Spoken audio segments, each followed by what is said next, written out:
જોઈએ લીમખેડાના ચેડિયા ગામે ચાંદલા વિધિમાં 5 વર્ષીય કિશોર પર દેશી તમંચા વડે ફાયરિંગ કરાતા કિશોરને ઈજા થતા 108 દ્વારા એમ્બ્યુલન્સ દ્વારા સારવાર હેઠળ ખસેડાયો છે।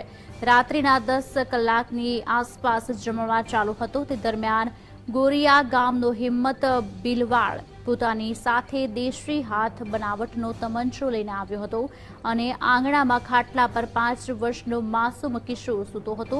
ત્યાં હિંમતે આવીને કોઈક કારણસર ગાળો બોલવા લાગ્યો અને કહેવા લાગ્યો અને જે બાદ તમંચાથી ખાટલામાં સૂતેલા 5 વર્ષના પ્રવીણ પર મારી નાખવાના ઈરાદે ફાયરિંગ કરતા પ્રવીણને પીઠના ભાગે ઈજાઓ થઈ હતી। આ ઘટના બાદ લીમખેડા પોલીસ મથકે ફરિયાદ નોંધાતા પોલીસે ગુનો નોંધી આગળની કાર્યવાહી હાથ ધરી છે। આજ અંગે વિગત આપશે અમારા સંવાદદાતા ઇકબાલ અમારી સાથે જોડાયા છે। ઇકબાલ, એવી તો શું ઘટના બની કે આ 5 વર્ષના બાળક પર ફાયરિંગ કરવામાં આવ્યું અને આ સમગ્ર વિગતનો ચિતાર આપશો?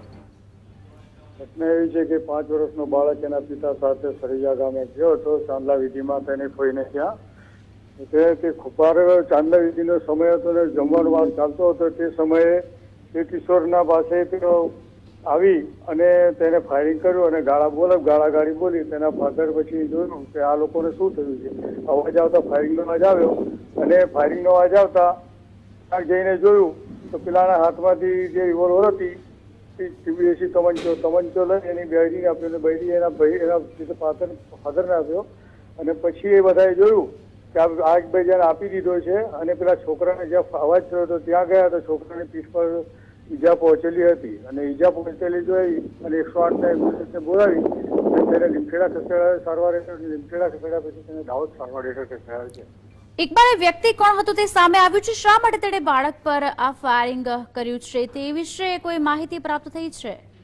આ ફાયરિંગ કરવામાં આવ્યું છે પણ આવતાની સાથે તેને ગાળાગાળી કરી મહાબેન સવાની અને ડાયરેક્ટ એને ફાયરિંગ કર્યું જેથી અવાજ આવ્યો। ફાયરિંગનો અવાજ આવતા એ લોકો એ બાજુ જ્યાં દોડ્યા તો જોયું તો પેલાને પકડ્યો, પેલાને રિવોલ્વર જોયું પછી પેલો નાસી ગયો ત્યાંથી અને ત્યાં જોયું તો પેલા છોકરાને ઈજાઓ પહોંચેલી હતી। આભાર ઇકબાલ।